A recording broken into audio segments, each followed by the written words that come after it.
un gusto compartir, por supuesto, con ustedes.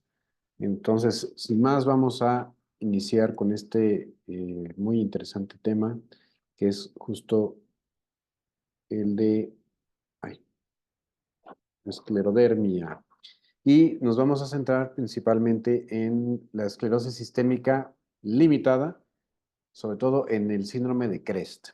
Entonces, ¿cuál es mi meta que siempre he tenido? Y justamente yo desde antes de hacer pues incluso la entrada a medicina interna, ya tenía cierta inquietud con lo que era propiamente reumatología, enfermedades inmunológicas, pero fue mientras estuve rotando, bueno, no rotando, no, más bien haciendo los 2 años de especialización que hice ahí en el Centro Médico ABC, que cuando me topé ya de frente con pacientes afectados por este padecimiento, pues me di cuenta de que de verdad se llega súper tarde a esta enfermedad y que aún hay muchísimas cosas que se pueden hacer para mejorar las cosas, valga la redundancia. Entonces, lo primero que vamos a hacer para centrarnos en el tema es hacer una diferenciación entre lo que es la esclerosis sistémica, perdón, la esclerodermia localizada y la esclerosis sistémica. Entonces, la esclerodermia localizada a grandes rasgos podemos decir que solo afecta la piel y en sus formas graves puede llegar por continuidad a afectar algunos órganos que están circundando la piel que está siendo afectado, pero en realidad es muy infrecuente que haya repercusiones en órganos internos. En tanto, en la esclerosis sistémica es una enfermedad que es muy variable y por supuesto aquí quiero hacer un énfasis en eso, que no se me vayan a espantar, no se vayan a escandalizar o no vayan a creer que todo lo que ustedes vean aquí vaya necesariamente a sucederles, porque justo por eso es tan importante la valoración por reumatología y lo que, vaya, voy a exponer yo acá tiene más que ver con lo que son estadísticas generales, pero incluso ustedes se darán cuenta que ninguna es del 100%, ni siquiera el fenómeno Raynaud o la presencia de anticuerpos antinucleares, que es algo sumamente frecuente. Ya iremos viendo esos detalles. Entonces, bueno, a grandes rasgos, su detección temprana es fundamental precisamente por esta afectación multiorgánica variable que nos va a permitir hacer una diferenciación en dos grandes grupos, aunque bueno, ahora se hace incluso bueno, se sugirió recientemente por un autor, uno de los más conocidos, que se haga una diferenciación en 7 fenotipos, dentro de los cuales pues, ya iremos hablando de algunas cosas. Bueno, ahora, primero, lo que no es esclerosis sistémica. Entonces, qué desafortunado que no salieron algunas imágenes, lamento eso.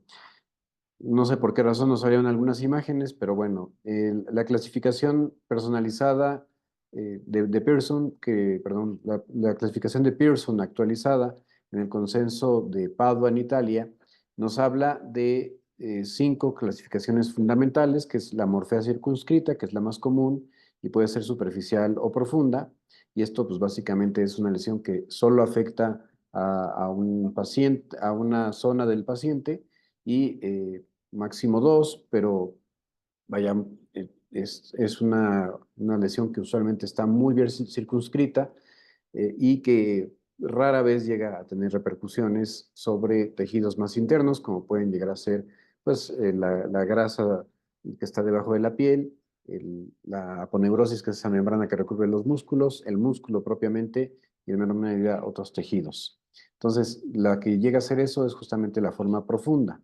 La esclerodermia lineal, que, insisto, no sé por qué razón no se ve la imagen, porque se veía perfecto, pero la esclerodermia lineal es la llamada también en coupe de sabre, que es, vaya, como en corte de sable, y tal cual da esa impresión como si a la persona se le hiciera un corte en alguna parte del cuerpo. Habitualmente afecta la cara, pero puede encontrarse en en otras zonas del cuerpo, como tronco, extremidades.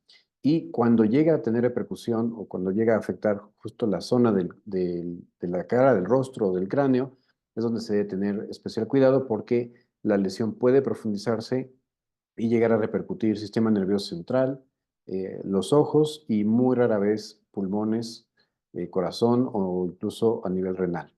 La morfea generalizada, bueno, es como la circunscrita, pero aquí hay más de 3 áreas afectadas. Usualmente las lesiones son de más de 3 centímetros y lo común es que no se extienda demasiado, que no sea muy grave. A diferencia de la panesclerótica, en donde, pues como podemos ver esto, de hecho es el caso de una niña muy pequeñita que tenía 5 o 6 años, en lo cual hay pues una afectación de toda la piel, que además sí suele afectar el tejido celular subcutáneo y producir muy importante atrofia. Esta es fundamental que haya una valoración dermatológica y reumatológica justamente para no confundir con la esclerosis sistémica, porque al menos por fuera puede parecerse mucho. Y la morfea mixta, que es una combinación de la lineal y la circunscrita. Entonces, ninguna de estas es una esclerosis sistémica, ni siquiera la panesclerótica, porque el compromiso de órganos internos únicamente si llega a presentarse es por contigüidad de la lesión que se profundiza desde la piel, a diferencia de la esclerosis sistémica, en donde pueden afectarse de manera independiente, o a la par de la piel. Entonces, algo que es súper importante que quede muy claro es, y especialmente cuando haya agregación familiar, porque puede existir agregación familiar o en personas que tienen un mayor riesgo por pues, algunos tipos de estímulos a los cuales pueden exponerse, que ya veremos más adelante. Bueno, en cualquiera de ellos, la aparición de un fenómeno de Raynaud es un dato que debe alertarnos y llevarnos a estudiar, a profundizar en este fenómeno. Algo importante que hay que destacar es que el 5% de la población normal, sana, que no va a tener ninguna otra cosa, va a tener fenómeno Raynaud. Y menos del 20%, máximo un 30% de los que tienen fenómeno Raynaud va a ser secundario. Y lo que sí es que en el caso de la esclerosis sistémica, el fenómeno de Raynaud secundario es la causa más común justo de Raynaud secundario y en algo que hoy tenemos como una herramienta muy valiosa para ayudarnos a empezar a hacer una diferenciación es primero la clínica, que nos va a orientar sobre todo si este fenómeno de Raynaud se acompaña de síntomas de repercusión en el sistema nervioso periférico, bueno, en los nervios, en los receptores táctiles, o sea, la persona va a tener un fenómeno de Raynaud muy intenso que involucre la aparición de, pues, hormigueo, o sensación de pinchazos, o incluso que aparezcan úlceras. Ahora, la esclerodermia no es la única razón de un fenómeno renal secundario. De hecho, existen muchas patologías, hasta el mismo lupus, inclusive hasta un 45% pueden llegar a tener fenómeno renal secundario como primera manifestación. Y lo que sí, para diferenciar el primario del secundario, justamente, además de lo que ya que comenté, es que suele afectar también el pulgar, cosa que no pasa usualmente en el primario, y puede involucrar la nariz, las orejas y los dedos del pie. Justo con la aparición de síntomas de compromiso ya de mucha isquemia, o sea, de que hay una cerrazón importante de los vasos sanguíneos que afecta los nervios periféricos con, vaya, estas molestias típicas de hormigueo, de pinchazos, de quemazón, la aparición de úlceras y, por supuesto, los cambios capilaroscópicos. De hecho, el fenómeno de Raynaud puede ser la primera manifestación y única, incluso por varios meses o hasta años, en la esclerosis sistémica. En la forma limitada, justo puede preceder hasta 10 o 15 años a su aparición y en la forma sistémica también puede ser que la preceda, digamos, es mucho más corto el tiempo, puede ser, de hecho, no más allá de 1 o 2 años, usualmente pocos meses, y precisamente en personas que aparece el fenómeno de Raynaud eh, ya en etapa tardía, es decir, después de los 30 años, hay acá esa música de dónde viene. Perdón, ¿ustedes escuchan música? No, No, no se escucha música. no, no se escucha. A ver, déjenme, No. empecé a escuchar aquí música.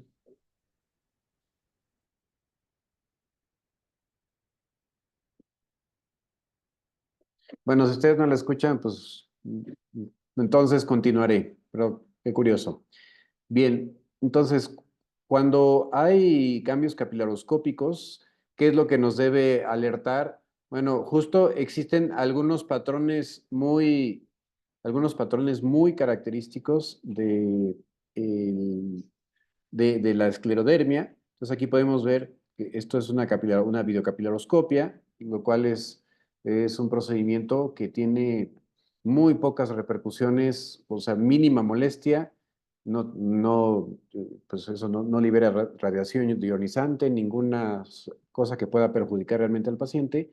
Entonces, así es como se ve una normal y así es como se ve una que ya empieza a tener alteraciones. De hecho, este es justo un patrón, pues este ya podría considerarse un patrón activo porque tiene algunas pérdidas de capilares, algunas hemorragias y megacapilares. Son cosas que nos pueden alertar importantemente.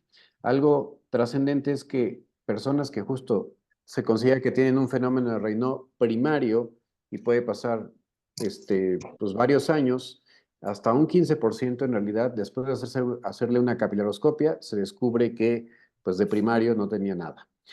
Un 20% de personas que hacen fenómeno de Raynaud, después de 10 años pueden finalmente desarrollar una enfermedad de tejido conectivo, incluyendo la esclerosis sistémica. Entonces, como pueden ver, el tiempo de latencia puede ser súper, súper largo. Y obviamente eso quiere decir que no hay que confiarse. Si alguien tiene un fenómeno de Raynaud, acude a valoración, se le hace una capilaroscopia o videocapilaroscopia y no se encuentra nada en un primer momento. Hay que estar haciendo una revisión por lo menos una vez al año, cada 2 años, dependiendo de cómo si se encuentran o no algunos factores de riesgo. Lo que sí es un hecho es que quien tiene un fenómeno de Raynaud primario, después de 29.4 más menos 10 meses, más o menos hay un riesgo de 1 a 2% por año de que se pueda finalmente detectar una patología secundaria, como justo la esclerosis sistémica. Entonces aquí podemos ver algunos de los patrones que, bueno, obviamente no espero que ustedes se aprendan esto. Esto finalmente es competencia del reumatólogo e idealmente, bueno, también algunos dermatólogos deberían estar familiarizados, pero esto justo nos permite conocer la gravedad de la esclerosis sistémica. Aunque se llame patrón temprano, en realidad este patrón puede mantenerse estable por muchísimo tiempo y no tener, pues en realidad ninguna, vaya, ningún cambio, especialmente en aquellas personas que tienen una esclerosis sistémica que es más leve.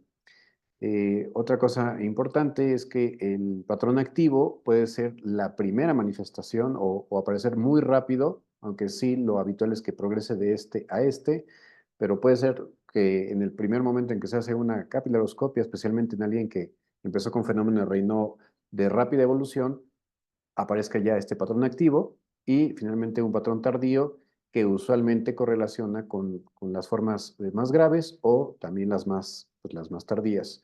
Pero algo aquí que quiero decirles de mensaje, justo es algo que yo descubrí precisamente en la tesis que hice, es que aunque tengan este nombre de temprano y tardío, no necesariamente va a suceder en el tiempo esta modificación. Eso depende de muchos factores que están este, implicados, involucrados. Muy bien. Ahora, algunos factores ambientales que están, de hecho, eh, que actualmente ya tienen como más evidencia, más peso de que se vinculan con la probabilidad de aparición de una esclerodermia, especialmente justo si hay factores genéticos en los cuales no vamos a profundizar, pero que contribuyen a la predisposición. Bueno, pues encontramos en primer lugar las infecciones virales, tales como por el citomegalovirus, Epstein-Barr y parvovirus B19, que de hecho ni siquiera significa que necesariamente va a aparecer una esclerosis sistémica, porque estos mismos virus pueden precipitar incluso en otros contextos otro tipo de enfermedades autoinmunes o algunas otras alteraciones. Ciertos vapores y polvos, tal como el polvo de sílice, especialmente en trabajadores de minas, de donde se extrae el cuarzo, o en centros donde justo se trabaja con el cuarzo, se pule, se hace trabajos artesanales, así como también los soldadores, pues tienen un riesgo importante, especialmente durante la exposición prolongada. Lo que sí hace algo interesante aquí también es que algunas personas, si se detecta esto tempranamente y se suspende la exposición, puede pues, suceder que ya no haya la aparición de estos síntomas, perdón, de la enfermedad florida. Y sí, de algunos síntomas típicos de la esclerosis sistémica. Disolventes orgánicos, que por disolvente orgánico se entiende todo aquel que en su molécula contiene carbono. Y bueno, pues estos son algunos de los ejemplos que se han justamente encontrados vinculados con el riesgo de aparición o de precipitar la esclerosis sistémica.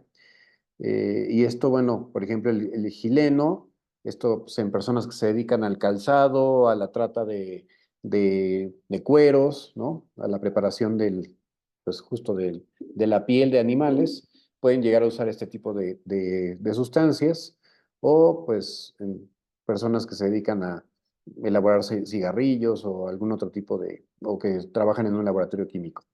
Polímeros como el cloruro de polivinilo, especialmente en personas que trabajan en la industria del plástico, y también algo que todavía falta mucho por conocer y no se termina de comprender, es el microquimerismo. Esto no significa que toda persona o toda mujer que se embarace vaya a desarrollar esclerosis sistémica, porque interesante y paradójicamente, este mismo microquimerismo puede tener efectos muy positivos en algunas personas, incluso ayudar a reparación de tejidos, en tanto que otras, cuando se conjuntan diversos factores, ese microquimerismo pues implica que se desarrolle de hecho una respuesta muy parecida a la de la enfermedad de injerto contra huésped. O sea, como cuando se hace un trasplante con tejidos heterólogos o, vaya, de otro ser, de otra persona o sí, o de otro ser vivo. Bueno, ¿en qué edades suele aparecer la esclerosis sistémica? Bueno, principalmente afecta a personas que están entre los 45 y 54 años, es el primer pico, y la relación mujer-hombre es de 4 a 1, y entre los 55 a 65 años la relación es de 6 a 1. Entonces son estos dos picos de incidencia. Incidencia quiere decir de casos nuevos, y esto implica entonces que la esclerosis sistémica es un padecimiento autoinmune que principalmente tiene una aparición un poco más tardía en la vida. Entonces, aquí podemos ver que es muy variable. Estos son las estadísticas de prevalencia, lo que también nos habla de que sí hay factores genéticos. Algo interesante, fíjense, vean cómo en Canadá hay una prevalencia muy alta y también en algunas partes de Estados Unidos, y esto interesantemente, especialmente afecta a algunas etnias indígenas, por ejemplo, a los indígenas Pima, que tienen una especialmente alta incidencia y prevalencia de esta patología. Entonces, pues sí, existe un cierto riesgo vaya, de una predisposición genética que puede ser más alta, lo que no significa, no es igual a que sea una enfermedad congénita. Ahora, en otros países como los nórdicos, pues la prevalencia es mucho más baja, salvo Dinamarca y Suecia, que vean ustedes cómo es también considerable, en Italia, etcétera. Entonces, pues hay muchísimos factores que definitivamente, pues el tipo de genes, y entre más genes se acumulen que favorezcan el riesgo, pues mayor es la posibilidad de desarrollar el padecimiento. Entonces, ahora deteniéndonos un poquito en lo que es la esclerosis sistémica, en su... A ver, permítanme tantito, voy a dejar de compartir un momentito, porque quiero, quiero ver por qué está sonando... Ah, ya vi por qué está sonando la música. Disculpen, ¿eh? Por alguna razón, accidentalmente se agregó una pista. Es que estoy escucha y escucha la música y pues eso me distrae mucho. Pero ahorita continuamos.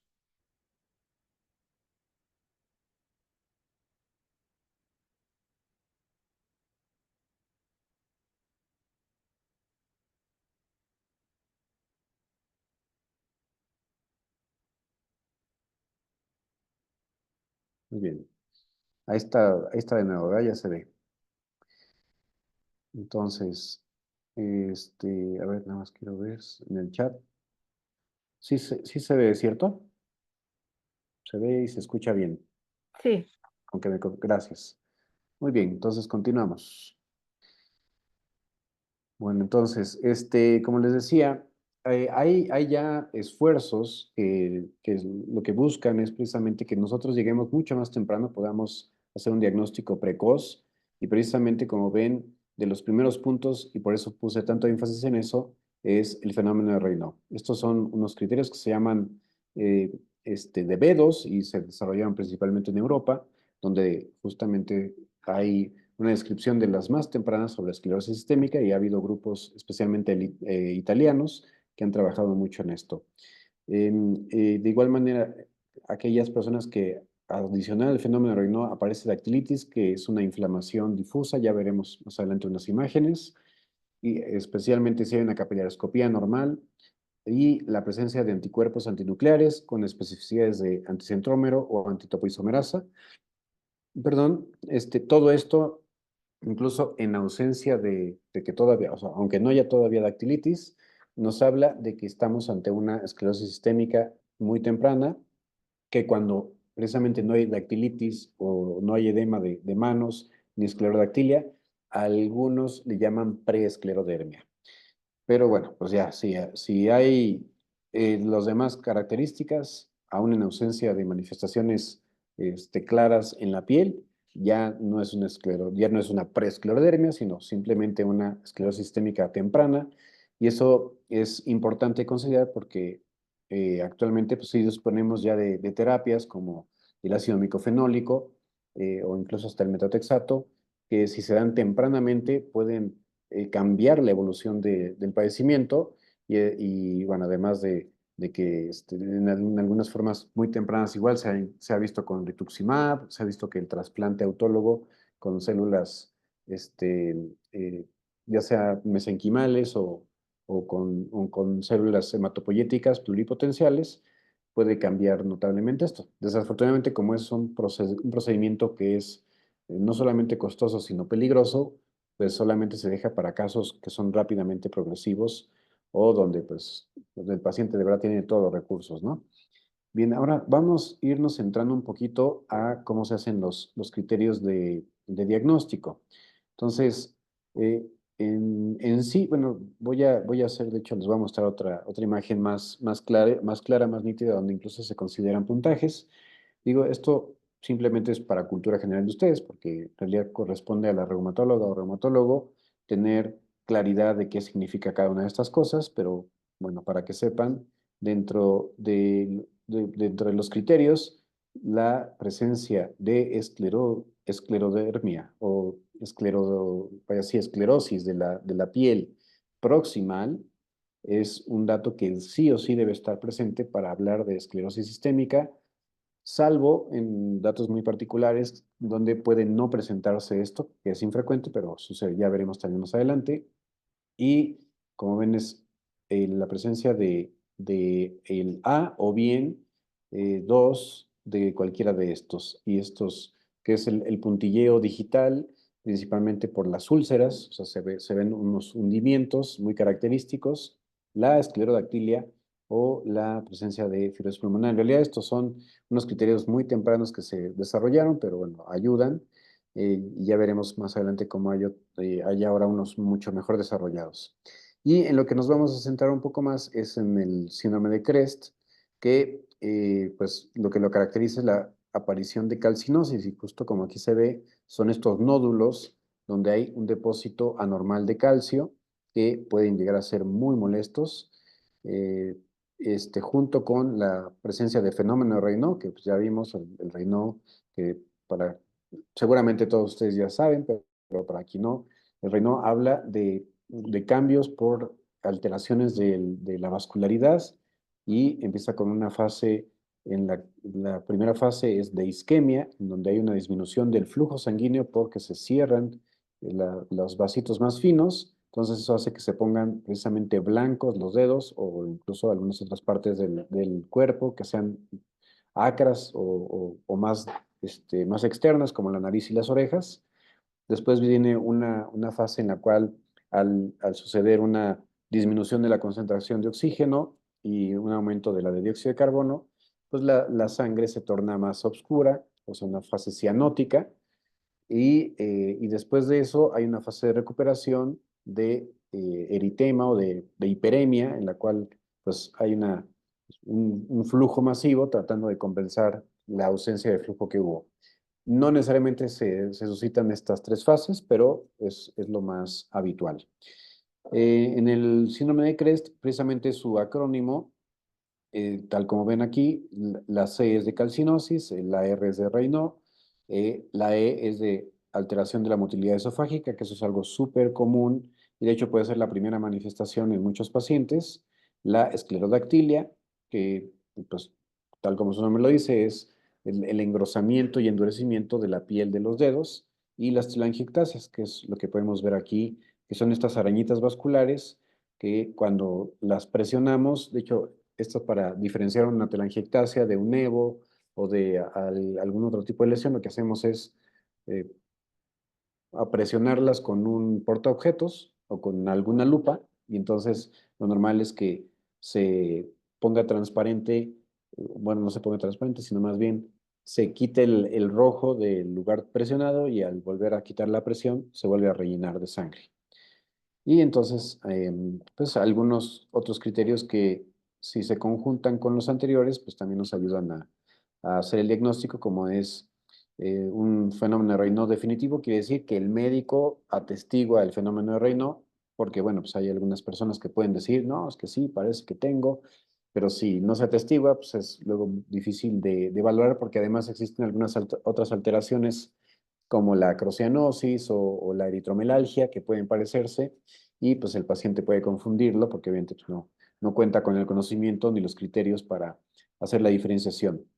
La presencia de capilares anormales, que bueno, actualmente con el B2, pues ya se consideran, ya hoy en día se consideran como algo definitivo cuando son muy específicos, y la presencia de anticuerpos específicos de esclerodermia. Esto sí puede tener menos peso porque existen otros padecimientos, además de la esclerosis sistémica, que pueden tener algunos de los anticuerpos. Entonces, justo esta es la puntuación que les digo, que es la más moderna, en donde nosotros vamos haciendo precisamente una puntuación y vaya, como ven, el que más peso tiene es justamente el engrosamiento de la piel proximal a metacarpofalángicas. Y justo un puntaje de 9 o superior es suficiente para considerar una esclerosis sistémica. Actualmente se hace ya una cierta diferenciación entre la de tipo 1, que es la limitada, la de tipo 2, que es la intermedia, y la de tipo 3, que es difusa. La verdad es que de eso hay muchas clasificaciones y no, bueno, no nos vamos a poner aquí a ahondar en eso porque al final pues, no tiene mayor trascendencia. Lo que es importante es recordar que en general las formas limitadas, la mayoría van a presentar anticuerpo anticentrómero, por eso también es importante hacerse las pruebas inmunológicas, y un porcentaje en realidad muy pequeño de las limitadas van a tener antitopoisomerasa 1, que aunque no necesariamente, cuando hay antitopoisomerasa 1 tiende a hacer que estas formas limitadas se comporten más agresivas. Y por el contrario, en las formas difusas, lo más frecuente es encontrar antitopoisomerasa 1, y en las que son especialmente más agresivas, con mayor compromiso orgánico, el anti-RNA polimerasa 3, aunque bueno, hay también otros anticuerpos que se han descrito. Entonces, aquí podemos ver también una forma de clasificar, de diferenciar, y recordando que las formas limitadas van a tender a hacer más hipertensión arterial pulmonar, así como aparecer telangiectasias y calcinosis, en tanto que las formas más difusas van a tener un involucramiento orgánico variable, pero más profundo. Y justo vean ustedes cómo el fenómeno de Raynaud en las formas limitadas puede tomar varios años de estarse manifestando antes de finalmente tener consecuencias o tener un cuadro florido, como le llamamos nosotros, y a diferencia de la difusa, que suele ser de poco tiempo de evolución. Nuevamente, bueno, aquí, como ven, también hay variabilidad, ¿no? Incluso en la literatura, En este grupo de autores se sugiere que hasta un 80% de las limitadas tienen anticentrómero, a diferencia del otro que era menor el porcentaje, y las difusas hasta un 30% antitopoisomerasa, ¿no? Entonces, bueno, puntos más, puntos menos. Pero hay que poner especial atención en que existe una forma de esclerosis sistémica sin escleroderma. O sea, que la piel pues, no tiene afectación, entonces no se ve nada, ni los dedos, ni en ninguna otra parte del cuerpo, pero sí hay historia de fenómeno Raynaud hasta 2 a 3 años previo, y sobre todo son personas que especialmente inician con muchas manifestaciones orgánicas internas, sobre todo el esófago y el pulmón, donde lo que más predomina en estas formas es la enfermedad pulmonar intersticial, igual que en las difusas. También puede haber afectación en riñones, pero lo que sí es muy común en estas, y eso es lo que también nos guía, la presencia de telangiectasias, que por cierto correlaciona con pues, el mayor riesgo de hipertensión arterial pulmonar, que pues, en esto suele ser importante. La mayoría van a tener anticuerpos anticentrómero, ¿sí? Y, Doctor, disculpe, ¿sí? ACR, ¿qué significa? Porque va dos láminas que... ACR. Ajá. Es el American College of Rheumatology, Ah, ok. Colegio Ok, Americano dije, de ¿esa cuál es? Reumatología. Me dije, eso no entiendo qué es. Gracias. Sí, no de nada. Y no sé por qué aquí tampoco se ve, no sé por qué hizo esto a la mera hora, ¿eh? De verdad, una disculpa de, ay, ¿saben qué? Me voy a mover. Me voy a mover tantito porque está por morírseme mi compu. Disculpen, es que estaba en otro.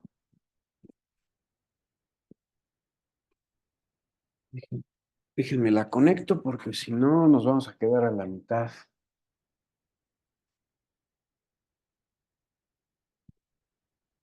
Un segundito, ¿eh? Ahorita.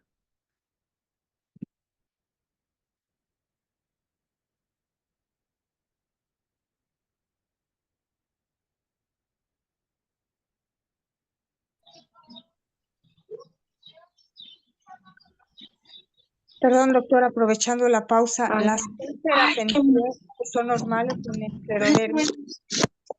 No le entendí nada. Ahí está.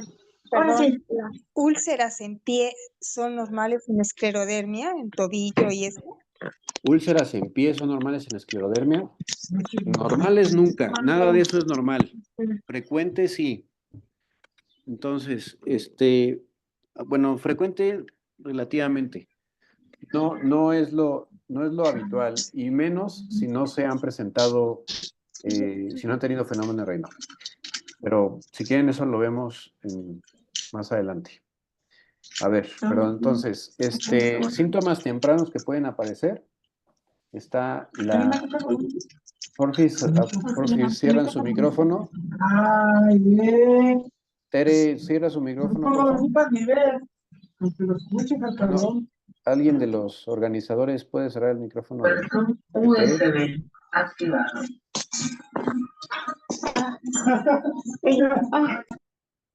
Gracias. Bien, entonces, síntomas tempranos. Bueno, la fatiga en realidad es un signo muy inespecífico, pero a ver, creo que también voy a poner aquí la lucecita porque ya está. La fatiga es un signo muy inespecífico que en realidad puede aparecer en múltiples padecimientos, pero la esclerosis sistémica es uno de ellos. El edema de manos, que suele ser difuso, o sea, realmente las manos se ponen como, pues, de verdad, como si se hubieran golpeado, muy hinchadas, y hace que los pliegues de las manos se pierdan, y es común en ese caso que incluso también aparezcan microhemorragias, y que se acompañe por supuesto, de cambios capilaroscópicos. El reflujo o la molestia después de los alimentos, especialmente alimentos como las grasas o los azúcares o alimentos irritantes, es algo súper común, y esto especialmente justo en el síndrome de CREST, y puede ser de los primeros síntomas o incluso el único síntoma que aparezca en pacientes, sobre todo que tienen esta forma de esclerosis sistémica sin escleroderma.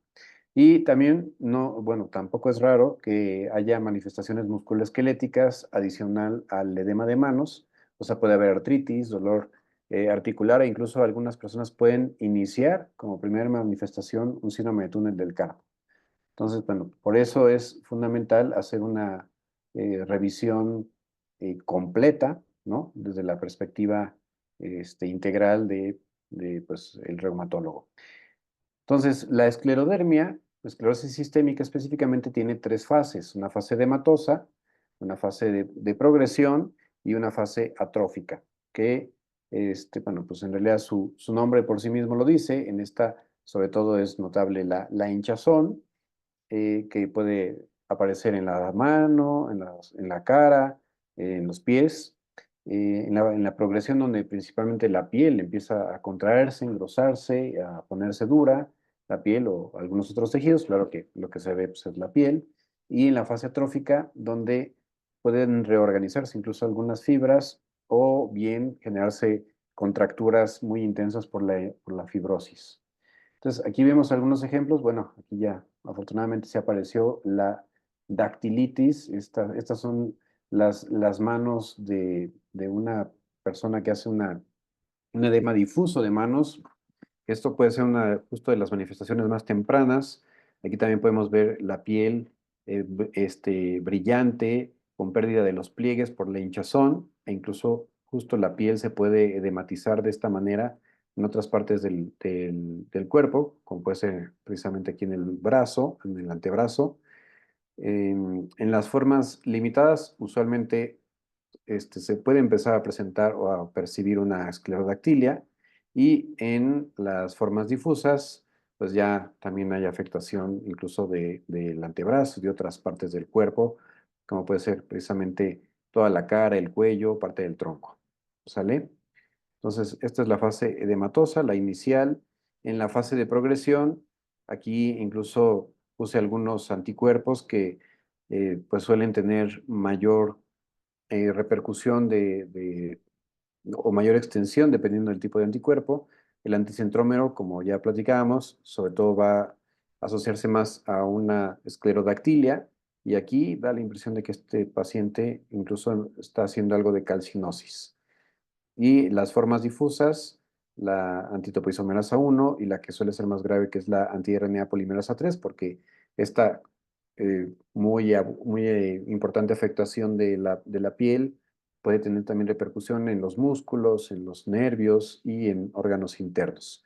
En esta fase de progresión, además, la piel ya está adherida a los plenos profundos y es muy frecuente que haya, incluso, por ejemplo, este hombre, pues vean cómo puede haber justo pérdida de cejas, puede haber pérdida del vello facial o el vello en otras partes. Y son imágenes, yo sé, muy duras, muy fuertes. Algo que quiero insistir es que no necesariamente van a evolucionar así todos los pacientes. Esto es súper variable. Como les comentaba, ahora se proponen incluso 7 fenotipos, pero pues en las formas en las que justo nunca hubo tratamiento o no hubo respuesta al tratamiento, puede llegarse a ver esto como hay incluso pérdida del pigmento, con pues una piel sumamente endurecida, con las contracturas eh, pues vaya, las manos se quedan en una posición de la que ya no se pueden mover y lo mismo la piel en la cara y en otras partes del cuerpo. Entonces, las probabilidades de afectación orgánica, a grandes rasgos, en general, vemos que, y esto sobre todo en pacientes que tienen una esclerosis sistémica limitada, con el síndrome de Crest, es la calcinosis hasta un 25%, las úlceras cutáneas hasta un 40%, las telangiectasias bastantes, muy frecuentes, y como les platicaba hace rato, estas se pueden incluso asociar o relacionar con el mayor riesgo de presentar eventos vasculares, especialmente la hipertensión arterial pulmonar. Por eso es muy importante que si alguien tiene telangiectasias y están apareciendo continuamente, pues el médico reumatólogo, bueno, y cualquier médico debe hacer también una valoración pulmonar. Hay que hacer una tomografía de alta resolución, hay que hacer un ecocardiograma. Bueno, eso de por sí, idealmente, especialmente las formas difusas, a todo paciente hay que hacérselo. al menos una vez al año, en las que tienen una progresión más rápida, al menos cada 2 años, en las que sobre todo tienen las formas limitadas, a menos que haya fenómeno Raynaud muy intenso o muchas telangiectasias, entonces el ecocardiograma definitivamente por lo menos una vez al año y más frecuente si se ve que hay un incremento de la gravedad del Raynaud, del número de telangiectasias o por supuesto aparecen síntomas pulmonares como es la falta de aire. La fibrosis de la piel, que bueno, pues es algo muy característico, de al menos 90%, y el fenómeno de Raynaud, como pueden ver, hay entre un 5 y un 10% de personas con esclerosis sistémica que nunca van a tener fenómeno de Raynaud. Entonces, estos porcentajes precisamente hablan de que pues hay personas que se salen de lo general, ¿no? Entonces, sobre todo con lo que me preguntaban que si era normal esto o aquello, bueno, no es que sea normal, simplemente hay más posibilidades, hay más frecuencia, pero aquí tan solo las úlceras, habrá un 60% que nunca hacen úlceras. La hipertensión arterial pulmonar, afortunadamente, no más del 15% lo llega a hacer. Esto es más común en las formas limitadas, por eso todo lo que les decía. La enfermedad intersticial difusa es más frecuente en las difusas, pero también puede suceder en las limitadas. Y los problemas musculoesqueléticos son muy variables, ¿no? Entonces, dentro de los musculoesqueléticos, incluso puede haber hasta síndromes de superposición, especialmente justo en el anti-PM SCL 100, que hasta un 4% pueden empezar como primera manifestación con una inflamación muy fuerte de los músculos, con debilidad, y algo muy característico es que dejan de poder levantar incluso la cabeza o les cuesta mucho trabajo tragar, no por la sensación de que el esófago no se mueve bien, sino porque en la parte alta no coopera, digamos, no hay posibilidad de mover el bolo de alimento. Eso afortunadamente es muy infrecuente, pero bueno, puede suceder 4%.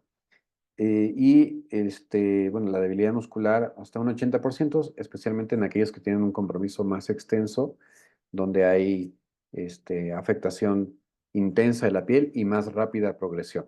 Esto justo en quienes empezaron con un fenómeno de Raynaud así súbito, muy sintomático, es en quienes puede pasar con más frecuencia. Ven ustedes que hasta un 11% pueden tener solo artritis. Entonces, bueno, estos son justamente los casos que al principio se confunden o se pueden diagnosticar como otra enfermedad autoinmune, pero con el paso del tiempo, pues resulta que ya cuando se hace más cuidado en el análisis, tenían esclerosis sistémica y no artritis reumatoide o alguna de las mal llamadas artritis reumatoides seronegativas.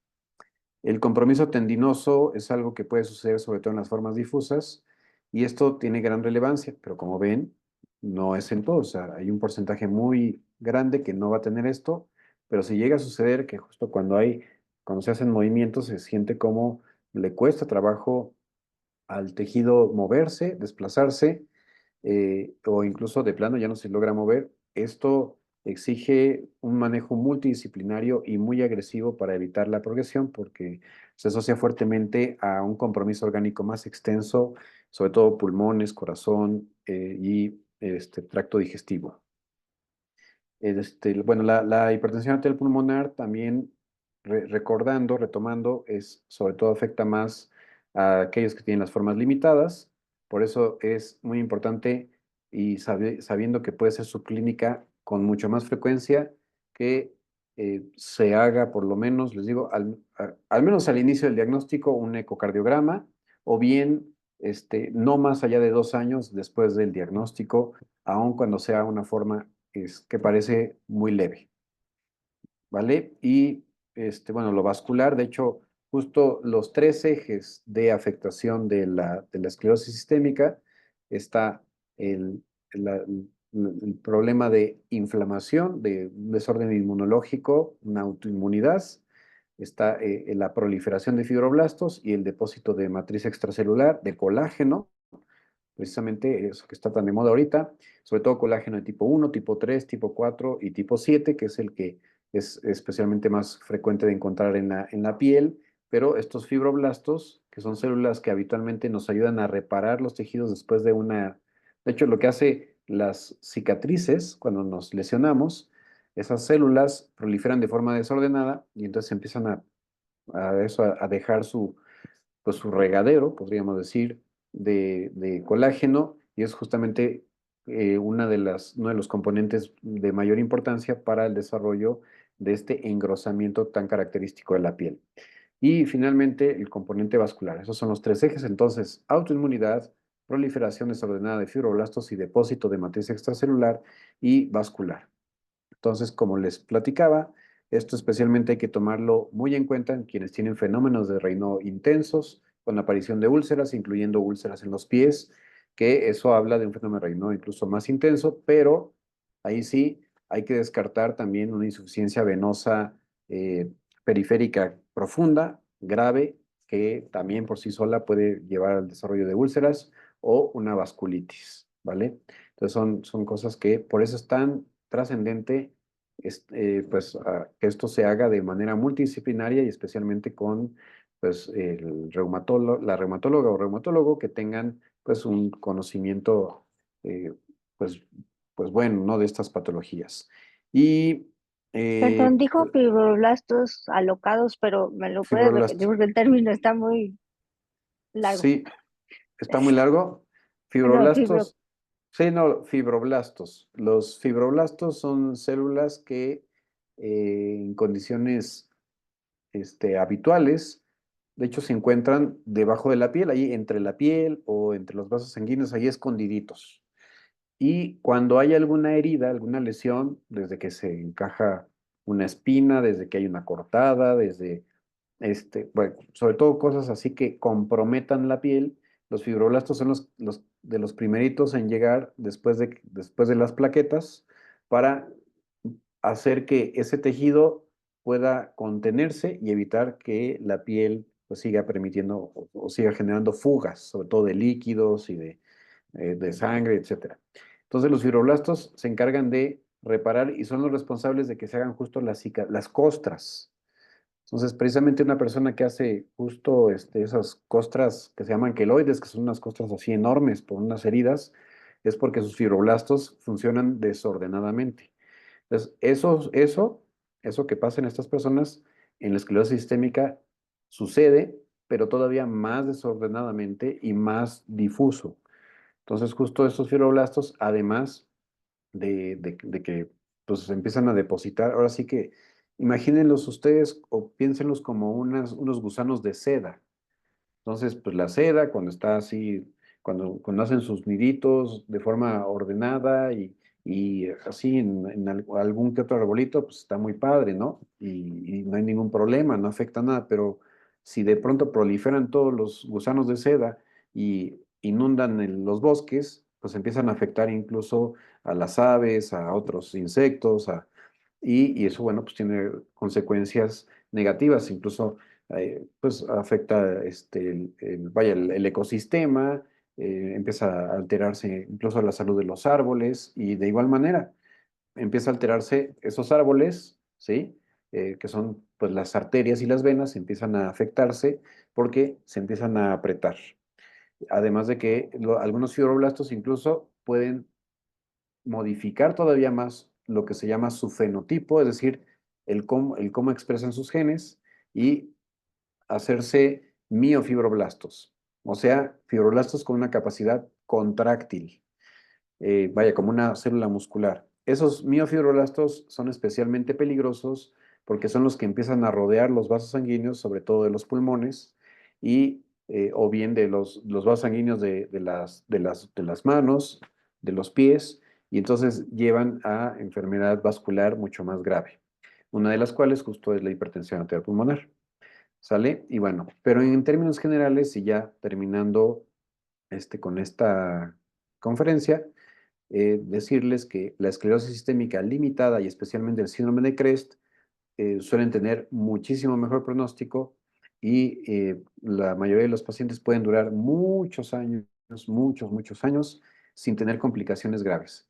Pero bueno, ahora lo trascendente es que si se hace una supervisión correcta, un seguimiento correcto, hay tratamientos incluso accesibles que pueden cambiar la evolución del padecimiento Y lo que sí es que, digo, no voy a profundizar en tratamiento porque, pues, para ustedes sería hacerlas muchas pelotas, muchas dudas, es muy complejo hablar de tratamiento en esclerosis sistémica porque se tiene que atender tanto los signos y síntomas secundarios a los desórdenes que produce, como el padecimiento inmunológico y por supuesto que depende del tiempo. Entonces, en realidad el tratamiento es muy complejo. Desafortunadamente, no está casi para nada estandarizado porque al ser una enfermedad muy rara y al realmente no haber, pues, pues lo voy a decir como es feo, pero no hay luego mucho interés en ella, eh, este, por la noción muy equivocada que se tiene todavía de que pues el tener esclerosis sistémica, pues ya no hay nada que hacer, porque desgraciadamente sí hay quienes piensan de esa manera. Entonces, eso ha entorpecido bastante el estudio de la misma. Pero ya hay muy buenas noticias porque las farmacéuticas, como ya los nichos de otros padecimientos inmunológicos más frecuentes ya se han prácticamente rebasado, están haciendo ya mucha investigación en esclerosis sistémica y tenemos cada vez más posibilidad y estamos cada vez más cerca de modificar radicalmente este padecimiento. Incluso hoy en día ya están corriendo ensayos clínicos con fármacos específicamente diseñados para la esclerosis sistémica. Lo malo, claro, es que pues suelen ser todavía muy inaccesibles o pues, muy caros. Pero para términos generales, como les decía, el síndrome de CREST suele tener muy buen pronóstico y lo importante es nada más tener siempre en el radar las posibilidades de hacia dónde puede evolucionar. Y eso era todo lo que quería compartir con ustedes. Así que, bueno, estos son mis datos por si, digo, alguien quiere, por supuesto, tiene la inquietud eh, y entrar a mi canal. Digo, hablo de todos los padecimientos reumáticos, de una vez les aviso porque luego se me estresan y que cuándo voy a hablar de esto y que cuándo voy a hablar de aquello. Bueno, pues hay tantos padecimientos reumáticos que pues no es posible hablar de todos, pero claro que, pues con base en las inquietudes de los pacientes es que yo voy también desarrollando el contenido, pero bueno, ahí les doy también